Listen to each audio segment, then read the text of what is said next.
Fala galera, Rato Matheus na área novamente, como é que são vocês?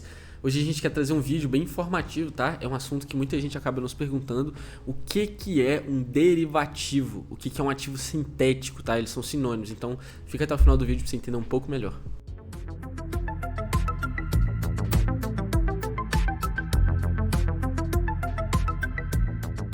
Antes de ir para o nosso vídeo, Ratos, eu queria falar rapidamente sobre o treinamento Descomplicando as Criptomoedas. Lá a gente fala de derivativo, de sintético, de como eles são criados, para que eles servem. Então tá bem mastigadinho para você lá, não deixe de conferir aqui na descrição. Rato, indo direto para o nosso vídeo, você já deve ter escutado aí falar o que são derivativos, né? Ativos sintéticos. E eu vou te explicar exatamente o que é de uma forma bem fácil, tá? A gente vai ver aqui a definição já, mas presta atenção aqui em mim. Cara, um derivado, um derivativo, um ativo sintético, todos esses são sinônimos, tá? O que ele é? Basicamente, ele tem o seu valor atribuído a alguma outra coisa. Por exemplo, Bitcoin. Quem diz o preço do Bitcoin? A negociação do próprio Bitcoin, certo? Então ele não é derivado. O Bitcoin em si, quando você vai no mercado à vista, no spot e compra, aquele é o preço do Bitcoin, pronto. Você está colocando Bitcoin no seu bolso e acabou. No seu bolso não, na sua carteira, é óbvio. Mas você entendeu, né? Quando você vai no mercado à vista, você compra aquele item. Se você vai, por exemplo, no mercado futuro ou no mercado de opções e você abre uma posição de compra em Bitcoin, está comprado em Bitcoin? Você realmente tem Bitcoin na sua carteira? Não, você não tem. Porque esses contratos são derivados. Opção de compra, opção de venda, contrato futuro, contrato perpétuo, tá? Essas são as três opções de derivados que nós temos e todas elas vêm de alguma coisa, porque elas não são o mercado à vista em si. Então a gente vai ver a opção de compra de taxa de juro, beleza, a taxa de juro é outra coisa. Aqui a gente está falando, taxa de juro vai subir ou vai cair? É isso que a gente está especulando, é um derivado. Existe o preço em outro lugar e a gente está falando só se ele vai subir ou se ele vai cair. A gente não está de fato colocando a nossa mão naquele investimento, naquele ativo, tá? Isso serve com taxa de inflação, taxa de juro, commodity, petróleo, café, arroz, tudo, tá? Inclusive, o mercado de derivados pode ser uma ferramenta de proteção para um agricultor, por exemplo. Imagine que você tem aí 1 tonelada de arroz para vender, só que você acha que daqui a 6 meses vai estar mais caro do que hoje. Então o que você faz? Você vai vender lá na frente a um preço muito mais alto. Só que para você tentar pegar essa diferença de preço, você tem que abrir mão de vender ela agora. Então você vai abrir um contrato derivado de arroz, não o de arroz, mas um derivado lá na frente de que você vai vender a um determinado preço. Tá? Ou, por exemplo, eu acho que vai vir uma crise muito grande pela frente, eu quero vender a minha safra futura. Tipo, eu vou colher em dezembro. Beleza, vou colher em dezembro. Você tem um arroz? Não, você não tem um arroz. Mas o que eu vou fazer? Eu vou assumir a venda da minha produtividade ao preço que está agora. Porque eu acho que vai cair. Vai cair 10, 20, não sei quanto vai cair, mas eu vou vender o preço de agora, uma entrega futura. Então isso é um derivado. É quando você pega um contrato, você baseia ele em outra coisa e aí você faz um segundo contrato. Por isso que ele chama derivado sintético, ele vem de outro lugar, tá? Só para ficar bem claro, vamos ver aqui a definição do Titanium Asset. O que são derivativos? Os contratos chamados derivativos são contratos entre duas ou até mais partes envolvendo o preço futuro de um ativo chamado ativo subjacente, que permite aos detentores realizar operações jogando o movimento de preços para melhor se proteger. Foi o mesmo caso que eu falei aqui para vocês. Eu vou colher 1 tonelada de arroz em dezembro, mas eu acho que em dezembro o preço vai estar mais baixo do que agora. O que eu vou fazer? Eu vou vender tudo ao preço de agora para uma entrega futura. Então, isso é uma movimentação de proteção, tá? É um contrato derivado do próprio ativo, tá bom? Os derivativos seguem evoluindo durante os últimos séculos e se tornaram uma das ferramentas financeiras mais populares na atualidade, podendo ter como ativos subjacentes não apenas moedas, mas também commodities, títulos, ações, índices de mercados, taxa de juros, entre outras possibilidades, como criptomoedas, ampliando as possibilidades de proteção financeira, seguro contra riscos e até mesmo especulação por parte dos participantes de mercado. Isso daqui é muito interessante a gente perceber como proteção, Ratos, porque o que a maioria do mercado faz é se enforcar com essa corda que eles estão dando aqui. Por quê? Vou te mostrar. Eu tô com a Binance aberta aqui, você deve estar vendo na minha tela, e o que eu quero te mostrar é isso daqui, ó. A primeira coisa é Spot.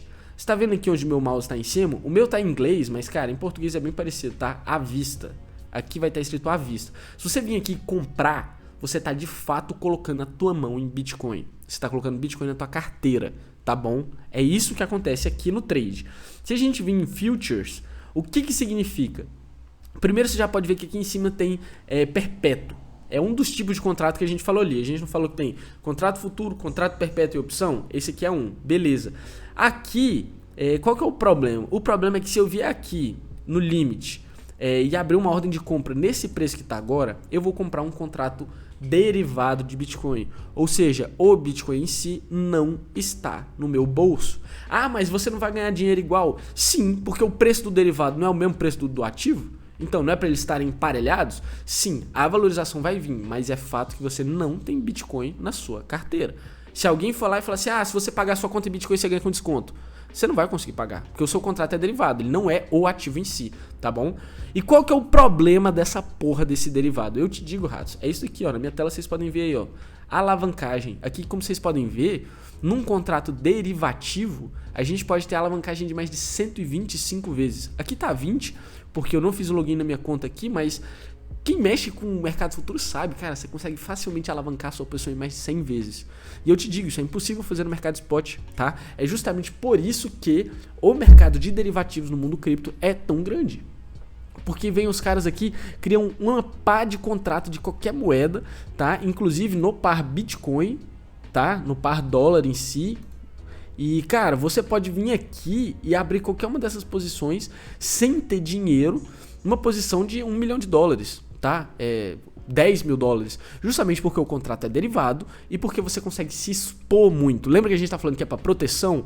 Aqui é o contrário, proteger e atacar são sinônimos, só depende do ponto de vista. Então, para você se proteger aqui, você deveria entrar pouco alavancado, vendido no momento de alta ou comprado no momento de baixa, porque aqui no mercado de derivado também você consegue vender sem ter o ativo. Se a gente chegou no topo eu vou vender, mas eu não tenho Bitcoin. Você pode vender no contrato derivado. Você não precisa do ativo no teu bolso. Agora, se você está no mercado à vista e quer vender no topo, você não tem como, a não ser que você já tenha o Bitcoin. Porque o mercado é à vista. Entendeu? Então, rato, essa é a pira do contrato derivado, sintético, tudo aí que a gente vê, tá? Todos eles vêm com um preço de algum lugar. Que lugar? Do cripto aqui pode ser as próprias moedas, tá? Do contrato futuro de cripto. Commodity vai vir de alguma commodity. Índice de inflação, índice de performance, qualquer coisa vai estar atrelado a outro. Por isso que um contrato derivativo, um contrato sintético, precisa de muita atenção, ratos. Você não vai se basear só no que você está vendo ali, você vai ter que entender de onde que está vindo aquela variação, aquele preço, aquele lucro, aquele prejuízo. Então você tem que saber disso. Quando você compra um contrato derivado, você não está comprando aquela parada. Arroz. Você não está comprando arroz, você está comprando um contrato futuro de valorização de arroz. Eu tô comprando Bitcoin aqui num contrato futuro e tô achando que tô com Bitcoin. É claro que você não tem ratos, você não está no mercado à vista. Isso não é seu. Se vocês falassem, eu vou sacar um Bitcoin aqui depois de abrir um Bitcoin no futuros, não vai acontecer, porque você não tem um Bitcoin. É simples assim, tá? Isso é o mercado de derivados. Como a gente falou, existem 3 opções de derivativos. Opções, contratos futuros e contratos perpétuos. É muito interessante a gente falar sobre a diferença entre eles, que eu vou mostrar para vocês aqui agora. Opções. Esses contratos são divididos entre venda e compra, dando ao detentor o direito, mas não a obrigação, de vender ou comprar o ativo subjacente pelo preço determinado nos termos do contrato. Ou seja, no fim do contrato você tem a opção de comprar aquele determinado preço. Se a gente fala de um contrato futuro, que não é o caso aqui das criptos, tá? Porque esses são todos perpétuos, esses daqui não tem data de validade. O que é um contrato com data de validade futuro? Por exemplo, o mini dólar da Bolsa de São Paulo, da B3. O mini dólar chama WDO. E ele pode ser WDO N, M, P, Q, R. Então, são letras que vão vencendo o contrato a cada mês. E todo mês abre-se um contrato novo, porque aqui ele tem data para expirar, tá? Aqui, ao contrário do que observamos nos contratos de opção, o detentor é obrigado a exercer a compra ou a venda em uma determinada data. Então a gente tem uma data e a gente tem a obrigatoriedade de exercer a sua posição. Em opções a gente tem data, mas não tem obrigatoriedade. Já no contrato perpétuo, cara, você pode deixar a sua operação aberta até você morrer. Porque o contrato é perpétuo, ele não acaba. O contrato futuro, se você abrir uma posição hoje, virou um mês e você estava no negativo, você vai ser realizado no negativo. O seu prejuízo vai ser realizado. Agora, se você está num contrato perpétuo, você não vai ser realizado. Sabe por quê? Se a gente comprar uma posição de Bitcoin de compra aqui, futuro compra, pô, alavanquei aqui 5 vezes. Cara, você pode deixar essa operação enquanto você tiver dinheiro para fazer a manutenção da margem. Que margem? Isso aqui, ó. Funding, 0,01%. A cada vez que esse relógio passa, ele cobra 0,01% da sua mão. Ou seja, eu abri a 100 mil reais, ele vai cobrar 0,01% disso. Aí eu abri 10 reais, ele vai cobrar 0,01% disso, tá? Então, enquanto esse tempo aqui, toda vez que ele zera, ele cobra essa taxa. Mas pelo contrato ser perpétuo, você pode ficar com ele aberto até você morrer. Sem problema nenhum, tá? Essa é a diferença. Mas quando você quiser, eventualmente você vai ter sim que realizar aquele prejuízo, aquela compra ou aquela venda, né? Mas no contrato perpétuo você tem que exercer o seu direito de posição, tá? Mesmo que não haja uma data definida. Então, Rads, espero que tenha ficado claro aí para vocês o que são derivativos, para que eles servem e saibam disso. Proteção e especulação andam juntos. Esse é o maior motivo pelo qual o mercado de derivados em cripto é gigante. É o maior risco também, porque não existe alavancagem de 100 vezes fora de mercados de derivados. Então, cuidado aí com o que você for fazer, tenta entender bem o contrato que você está comprando e ver se isso atende à sua expectativa. Se você quer só especular, talvez você esteja no lugar certo. Se você está querendo comprar, holdar, segurar de longo prazo, investir em novos projetos, cara, não é por aqui que você vai fazer, tá bom? Fique esperto, qualquer dúvida chama os ratos, deixa nos comentários, deixa um like, se inscreve e no mais tamo junto, ratos, até o próximo vídeo.